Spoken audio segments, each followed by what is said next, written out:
Hi friends, welcome to Manasa reviews YouTube channel. గత episode చివర్లో జరిగిన ఆసక్తికరమైన మరియు ఎంతో ఉత్కంఠభరితమైన పరిణామాలను ఒక్కసారి మనం గుర్తుచేసుకుంటే, కక్షలు, కుట్రలు మరియు పగా ప్రతీకారాల మధ్య నలిగిపోతున్న ఒక పవిత్రమైన ప్రేమ కథ ఇది. తన భర్త మ్యాడీ ప్రాణాలను కాపాడుకోవడం కోసం మరియు తన తల్లి కావేరి నిర్దోషి అని నిరూపించడం కోసం చిన్ని చేస్తున్న పోరాటం ప్రతిక్షణం ఉత్కంఠగా సాగుతోంది. దినకరన్ ద్వారా తన భర్త జాతకంలో గండముందని తెలుసుకున్న చిన్ని, శ్రీరామనవమి రోజున పూజలు జరిపించాలని నిర్ణయించుకుంటుంది.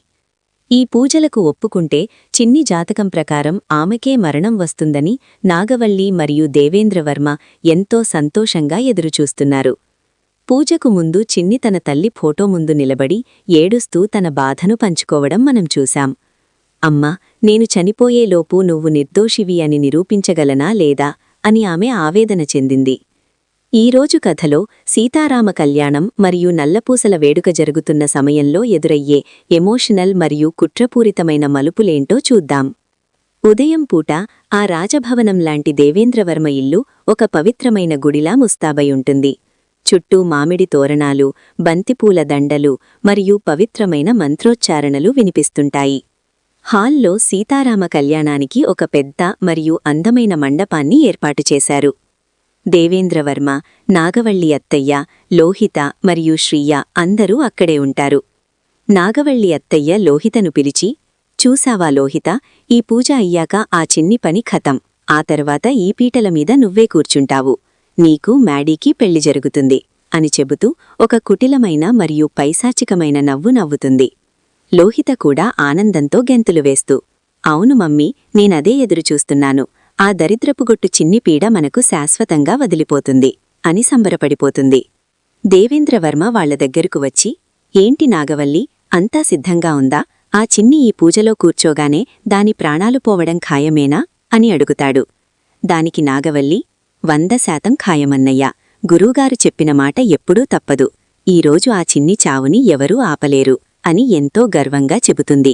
సరిగ్గా అదే సమయంలో మేడ మెట్లమీదనుంచి ఒక దేవతలా పట్టుచీర కట్టుకుని నుదుటిన కుంకుమతో చిన్ని కిందకు వస్తుంది. ఆమె ముఖంలో ఒకవైపు భర్తమీద ప్రేమ, మరోవైపు తన తల్లిమీద ఉన్న నిందను చెరిపేయాలన్న దృఢ సంకల్పం స్పష్టంగా కనిపిస్తాయి. చిన్ని కిందకు రాగానే మ్యాడీ తన గదిలోనుంచి బయటకు వస్తాడు. అతడు పట్టుపంచే మరియు కండువా ధరించి ఉంటాడు. మ్యాడీని చూడగానే చిన్నీ కళ్ళు ఆనందంతో వెలిగిపోతాయి. మ్యాడీ కళ్ళు కూడా చిన్నీని చూడగానే ఒక క్షణం ఆగిపోతాయి. ఆమె అందం మరియు పవిత్రత వాడి మనస్సును చలింపచేస్తాయి. కాని వెంటనే తన కన్న తల్లిని చంపిన కావేరి కూతురు అన్న కోపాన్ని గుర్తుచేసుకుని ముఖం తిప్పుకుంటాడు. పంతులుగారు ఇద్దరినీ పీటలమీద కూర్చోమని చెబుతారు. చిన్ని మరియు మ్యాడీ పక్కపక్కన కూర్చుంటారు.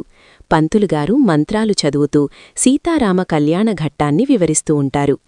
అయ్యా, సీతమ్మను రాములవారు ఎలాగైతే ఎంతో ప్రేమగా, ధర్మంగా చూసుకున్నారో మీరు కూడా మీ భార్యను అలాగే కంటికి రెప్పలా కాపాడుకోవాలి. ఆవిడ కష్టసుఖాల్లో తోడుగా నిలబడాలి అని పంతులుగారు చెబుతుంటే చిన్నీ కళ్లలో ఆనంద భాష్పాలు సుడులు తిరుగుతాయి. ఆమె మ్యాడీ వైపు చూస్తూ, వింటున్నారా శ్రీవారు, ఆ సీతారాముల ఆశీస్సులు మనకు ఎప్పటికీ ఉండాలి. మన బంధం ఎన్నటికీ విడిపోకూడదు అని మనసులో అనుకుంటుంది.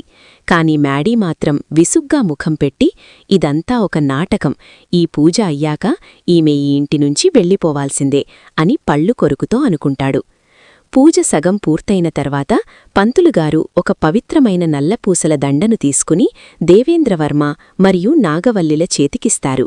వాళ్లు దాన్ని తాకి మ్యాడీకి అందిస్తారు. బాబూ, ఈ నల్లపూసల దండను నీ భార్య మెడలో వెయ్యి. ఇది మీ మాంగల్య బలాన్ని మరింత పెంచుతుంది. ఆ సీతారాముల దయవల్ల మీకు ఎలాంటి గండాలు, కష్టాలు రావు అని పంతులుగారు ఆశీర్వదించి చెబుతారు. మ్యాడీ అయిష్టంగానే ఆ దండను తీసుకుంటాడు. అతడి చేతులు కొద్దిగా వణుకుతుంటాయి. చిన్ని తన తల వంచుకుని ఆ దేవుడిని ప్రార్థిస్తూ ఎంతో భక్తిగా కూర్చుంటుంది. మ్యాడీ ఆ నల్లపూసలను చిన్నీ మెడలో వేస్తుంటే బ్యాక్గ్రౌండ్లో పవిత్రమైన మంత్రోచ్చారణలు మరియు మంగళవాయిద్యాలు మారుమోగుతాయి. ఆ దండ చిన్నీ మెడలో పడగానే ఆమె ముఖంలో ఒక అద్భుతమైన మరియు ప్రశాంతమైన కళ వస్తుంది. ఇక నా భర్త ప్రాణాలకు ఎలాంటి ప్రమాదం లేదు. ఆ దేవుడు నా మాంగల్యాన్ని రక్షించాడు. అని చిన్ని తనలో తాను ఎంతో ఉద్వేగభరితంగా అనుకుంటుంది. అటువైపు దేవేంద్రవర్మ, నాగవల్లి మరియు లోహిత ముగ్గురూ ఒకరి ముఖాలు ఒకరు చూసుకుని, ఇదే సరైన సమయం, పూజ అయిపోయింది, ఇక ఆ చిన్నికి మరణమే గతి, అది రక్తం కక్కుకుని చావడం మన కళ్లతో చూడబోతున్నాం అని ఎంతో పైశాచికంగా సంబరపడుతుంటారు. కాని గంటలు గడుస్తున్నా సరే చిన్నికి ఏమీ కాదు. ఆమె ఎంతో ఆరోగ్యంగా, ఉల్లాసంగా ఇంట్లో అటూ ఇటూ తిరుగుతూ పనులు చేసుకుంటూ ఉంటుంది. ఆమె ముఖంలో ఎలాంటి భయం కానీ, నీరసం కానీ కనపడవు. అది చూసి దేవేంద్రవర్మకు మరియు నాగవల్లికి మెదడు పనిచేయడం మానేస్తుంది.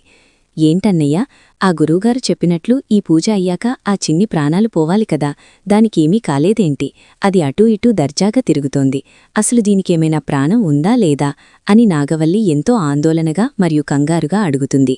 దేవా కళ్ళు ఎర్రచేసి, నాక్కూడా ఏమీ అర్థం కావడం లేదు నాగవల్లి, ఆ గురువుగారు చెప్పింది ఏమైనా తప్పైందా, లేక ఆ చిన్ని జాతకంలో ఏదైనా మార్పు వచ్చిందా, ఇదంతా చూస్తుంటే నాకు పిచ్చెక్కిపోతోంది, అది బతికి ఉంటే నా గుట్టు రట్టు చేయడం ఖాయం, ఆ బాలరాజుగాడు దాని చేతిలోనే ఉన్నాడు కదా, దాన్ని ఎలాగైనా సరే ఈరోజే, ఈ క్షణమే నా చేతులతోనే నేను చంపేస్తాను అని దేవా కోపంతో రగిలిపోతూ అరుస్తాడు. అప్పుడు నాగవల్లి అతడిని ఆపుతూ, ఆగు అన్నయ్య, తొందరపడకు, ఇక్కడ మనం నేరుగా ఏమీ చేయలేం, మనం ఆ గురువుగారి దగ్గరికే వెళ్ళి అసలు విషయమేంటో తెలుసుకుందాం, ఆ తర్వాతే దాన్ని ఎలా చంపాలో ప్లాన్ చేద్దాం అని సముదాయిస్తుంది. మరోవైపు చిన్ని వంటగదిలో పనిచేసుకుంటూ ఉండగా మ్యాడీ అక్కడికి వస్తాడు. అతడి ముఖంలో కొంచెం తడబాటు మరియు ఆలోచన కనిపిస్తాయి. చిన్ని అతడిని చూసి ఒక మధురమైన నవ్వు నవ్వి, ఏంటి శ్రీవారు, నాకోసం వంటగది దాకా వచ్చారు, మీకేమైనా కావాలా, కాఫీ ఇమ్మంటారా లేక భోజనం పెడతారా అని ఎంతో గారంగా అడుగుతుంది. మ్యాడీ విసుగ్గా, నాకేదీ వద్దు, నేను నీ దగ్గరకు ఏదీ అడగడానికి రాలేదు, ఆ పూజ అయిపోయింది కదా, ఇక నీ నాటకాలు కట్టిపెట్టు, నువ్వెంత చేసినా నువ్వు కావేరి కూతురువి అన్న నిజం మారదు, నా తల్లిని చంపింది మీ అమ్మే, నువ్వు ఈ 30 రోజుల గడువు ముగిసిన వెంటనే ఈ ఇల్లు వదిలి వెళ్ళిపోవాల్సిందే, ఆ నల్లపూసలు వేశానని, నన్ను నీ సొంతం చేసుకున్నాను అని ఏమాత్రం ఊహించుకోకు అని కఠినంగా చెబుతాడు. ఆ మాటలకు చిన్నీ గుండె కొద్దిగా బరువెక్కినా ఆమె ఏమాత్రం తన ఆత్మవిశ్వాసాన్ని కోల్పోదు. శ్రీవారు, మీరు ఎన్నిసార్లు చెప్పినా నేను ఒకే మాట చెబుతున్నాను, నా తల్లి కావేరి నిర్దోషి, మీ అమ్మను చంపింది ఆమె కాదు, అసలు హంతకుడు ఎవరో నేను ఈ గడువు ముగిసేలోపే సాక్ష్యాలతో సహా మీ కళ్ల ముందు నిలబెడతాను, అప్పుడు మీరే నా దగ్గరకు వచ్చి క్షమాపణలు అడుగుతారు, అంతవరకు నా మీద మీకున్న కోపాన్ని ఇలాగే భరిస్తాను, ఎందుకంటే ఆ కోపం వెనుక మీ ప్రేమ దాగి ఉందని నాకు తెలుసు అని చిన్ని ఎంతో ధైర్యంగా సూటిగా సమాధానమిస్తుంది. మ్యాడీకి ఆమె కళ్లల్లో ఉన్న ఆ నిజాయితీ చూసి ఏమీ మాట్లాడలేక అక్కడ్నుంచి విసుగ్గా వెళ్ళిపోతాడు. ఇదిలా ఉండగా హాఫ్ టికెట్ నుంచి చిన్నీకి ఒక అత్యవసరమైన ఫోన్ కాల్ వస్తుంది. అమ్మా చిన్నీ, నేను బాలరాజు అన్నను సేఫ్గా దాచిపెట్టాను, కాని ఆ దేవా గుండాలు ఎక్కడో మన జాడ పసిగట్టేస్తున్నారమ్మా, ఆ దేవా వాళ్ల స్నేహితుడైన ఎస్పీ సాయంతో మన ఫోన్ కాల్స్ను ట్రేస్ చేస్తున్నాడమ్మా, మనం చాలా జాగ్రత్తగా ఉండాలి, నువ్వు ఎట్టి పరిస్థితుల్లోనూ నీ ఒరిజినల్ నెంబర్ నుంచి నాకు కాల్ చెయ్యొద్దు, ఆ బాలరాజు అన్న నీకోసం ఎంతో కంగారు పడుతున్నాడు, నువ్వొకసారి ఆయనతో మాట్లాడితే బాగుంటుంది అని హాఫ్ టికెట్ ఎంతో ఆందోళనగా చెబుతాడు. చిన్నీ ఆ మాటలు విని అప్రమత్తమవుతుంది.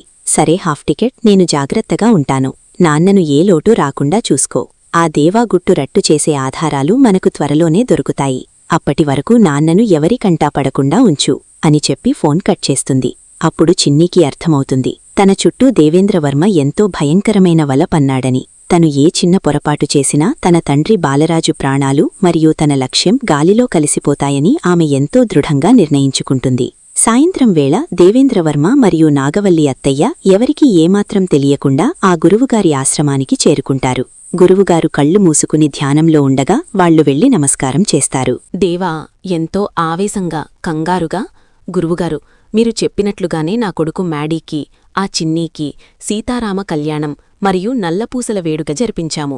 ఆ పూజ పూర్తయితే ఆ చిన్నీకి మరణం ఖాయమని మీరు చెప్పారు కదా, కాని ఆ పిల్ల ప్రాణాలతో ఎంతో ఆరోగ్యంగా, ఉల్లాసంగా మా కళ్ల ముందే అటూ ఇటూ తిరుగుతోంది. అసలు ఏం జరుగుతోంది గురువుగారు? దాని జాతకంలో ఏదైనా మార్పు వచ్చిందా, లేక మీరు చెప్పింది అబద్ధమా అని దేవా నిలదీస్తాడు. గురువుగారు నెమ్మదిగా కళ్ళు తెరిచి వాళ్ళిద్దరి వంక ఎంతో తీక్షణంగా, గంభీరంగా చూస్తారు. ఆయన ముఖంలో ఒక విచిత్రమైన భావం కనిపిస్తుంది. దేవేంద్రవర్మ, నేను చెప్పింది ఏమాత్రం అబద్ధంగాదు. ఆ అమ్మాయి జాతకంలో మరణగండం ఉంది. కాని నేనొక విషయం చెప్పడం మర్చిపోయాను.